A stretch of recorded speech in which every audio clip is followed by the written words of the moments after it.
Je pense que ce qu'il faut comprendre, le mindset, en fait, l'état d'esprit qu'il faut approcher l'entrepreneuriat, c'est de se dire, ça va être difficile, ça va demander une adaptation.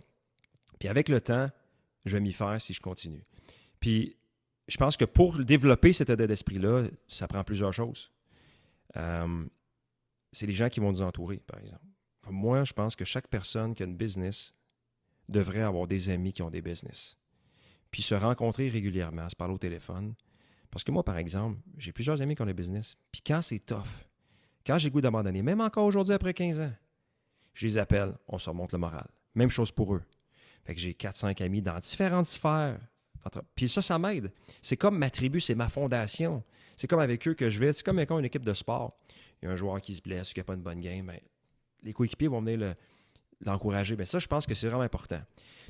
Et deuxièmement, je pense que il faut aller chercher des outils gratuits pour se garder dans un état d'esprit qu'il faut rester combatif, faire face à l'adversité. Que ce soit de la lecture, des podcasts, des vidéos. Et pas de le faire au début quand on start. Non, non, non. De se dire, bon, occasionnellement, chaque semaine, je prends un moment, je fais de la lecture, j'écoute dans mon auto quand je vais avoir des clients des podcasts.